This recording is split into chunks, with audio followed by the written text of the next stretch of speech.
What's going on, guys? Welcome back. Today we are finally going to talk about the shot heard round the world, not the Revolutionary War. Of course, I'm talking about the attempted unaliving of President Trump a couple weeks ago.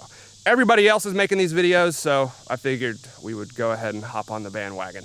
Now, I actually wanted to do this video like the day after it happened, but I had to wait on all my stuff to get here. So I don't think this one has been done yet. I'm not sure, to be honest, but I guess you can't have too much data. Now, before we get started, I just want to say there are still a lot of unknowns here, like 2 weeks later. So we are simply exploring the shot itself, not the endless possibilities on why it happened, how it happened, who was involved, inside job, etc. There's still a lot that needs to be addressed. So don't let anyone call you crazy for asking questions. I'm kind of agnostic on the whole thing, just waiting for answers. But on this channel, we focus on firearms, ballistics, that sort of thing. So that's what we're gonna do today. Feel free to discuss whatever you would like down in the comments below. But I'm sure by now you've all seen the footage and how ridiculously close that bullet actually came. There's a cool animation going around right now that shows him turning his head like 1 inch to the right at the split second that bullet was fired. If he didn't do that,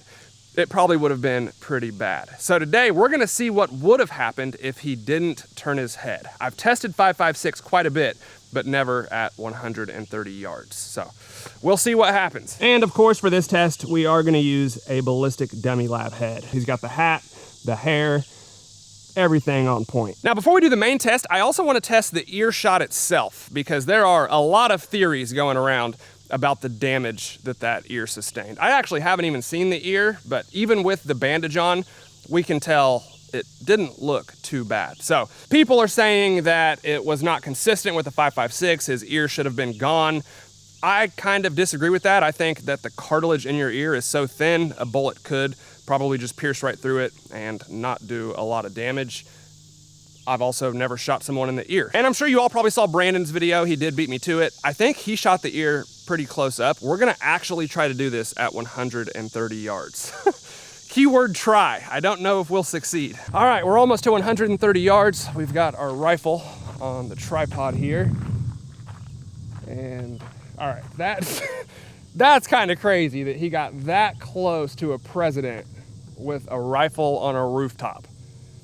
No wonder people are making conspiracies. That's insane, I'm not gonna lie. All right, I've got the exact same rifle that was used. It's a different brand, but it is an AR with the 16-inch barrel, and I am gonna use a magnified optic because the shot that I'm taking is far more difficult than just putting bullets in the general area. So let's see if we can shoot this ear. All right, I've got 55 grain 5.56 in the magazine, M193. I'm not exactly sure what ammo he used, but this is pretty popular stuff.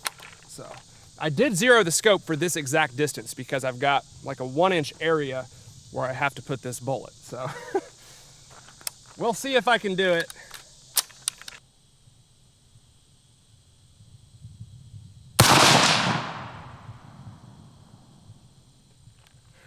I think I just did it. Let's go take a look.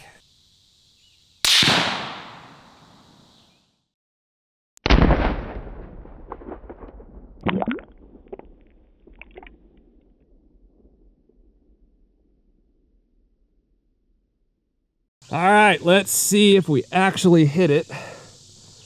We did. That is insane. Perfect ear shot at 130 yards. I hope you guys can see it. There's literally a perfect 22 caliber hole going straight through the cartilage of that ear, and it didn't even rip it to the edge. It just pierced the ear and kept on going. Let's look at the back. Cameras make things kind of hard to see sometimes, but there it is. Not a ton of damage. It just pierced the ear and kept on going. That could not be any more perfect if I tried. I'm gonna go ahead and attribute that to 99% luck. I don't know if y'all can see where I was at, but I'm all the way at the end of that gravel driveway. So it's exactly 130 yards, and man, we basically replicated it exactly. And again, this is ballistic shell, so this is far more likely to shred and blow apart than actual ear cartilage would be. So if this just got a little hole poke through it, it's very possible that a real ear would do the exact same thing. So for everyone saying that it was shards of glass or shrapnel and a real bullet would do way more damage, there's your proof that that might not be the case. Now, I'm not trying to start any theories here, but I couldn't help but notice when I just watched our footage on my slow-mo camera here, it sounded quite a bit different than the Trump footage. So everyone's been debating, you know, subsonic, supersonic, suppressed, unsuppressed, what caliber was used, stuff like that.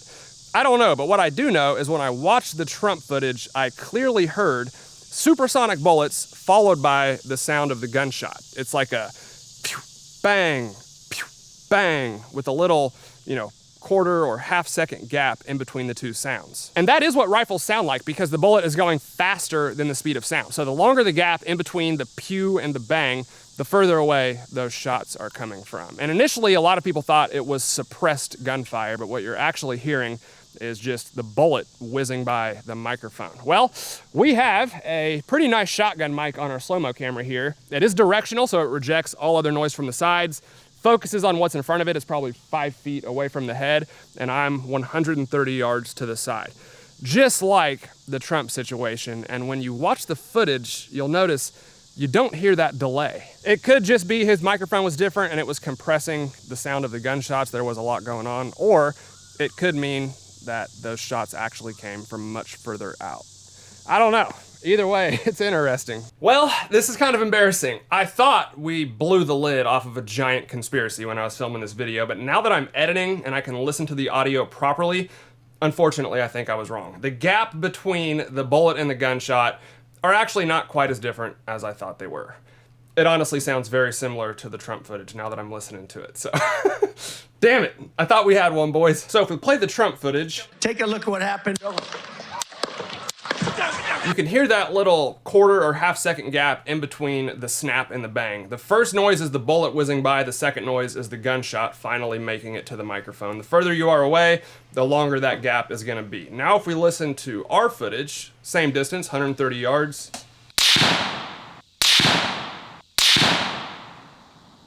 Yeah, they sound almost identical. Now, obviously it's a different mic, so it does sound a little different, but the delay is about the same. And when I played it back at the range on the crappy little camera speaker, I did not hear that. It just sounded like one bang. So, thought we had something, but obviously I was wrong. That's all I got. Let's get back to the video. Well, we just proved that the earshot and the damage sustained was possible in a real life scenario. Now let's see what would have happened if he didn't turn his head ever so slightly at that last split second. Obviously it saved his life, but how much damage would it actually do? Let's find out. And for this one, I am gonna screw the head into the table so it doesn't just fall over when we shoot it. And I wanna remind you guys, obviously this is all fake. It's ballistic shell, fake bones, green fluid, stuff like that. So from the videos I've seen, it looks like this is about how his head was angled before he shifted it ever so slightly to the right as that bullet was fired. So this should work. And I don't want to ruin this beautiful visor, so we're gonna take it off for this one. All right, guys, here we go. As far as we know, 130 yards was roughly the distance that shot was taken from. So let's see what would have happened if it would have actually hit the target.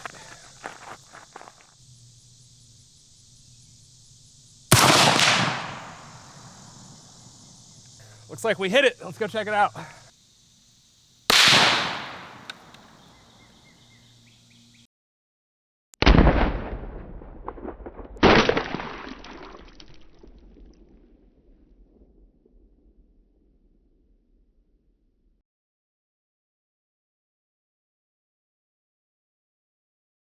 All right, I've got to say, I've been getting pretty dang lucky today placing these shots. This one also looks fairly close to where that bullet would have hit.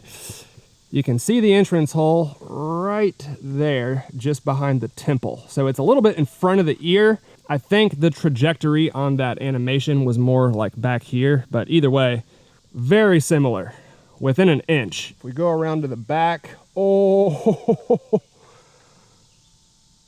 okay, I did not expect to see that on the back of this head. That is crazy. Like a baseball-sized hole coming out the back of this ballistic dummy head. We've got a bone fragment right here. I brightened it up so you guys could see the exit hole a little bit better. That's rough. And you can also see down there by the ear where the jawbone is just completely broken, and pretty much the whole top half of this thing is just fragments at this point. So I can't say I'm surprised, but there is no way anyone is surviving a shot like that.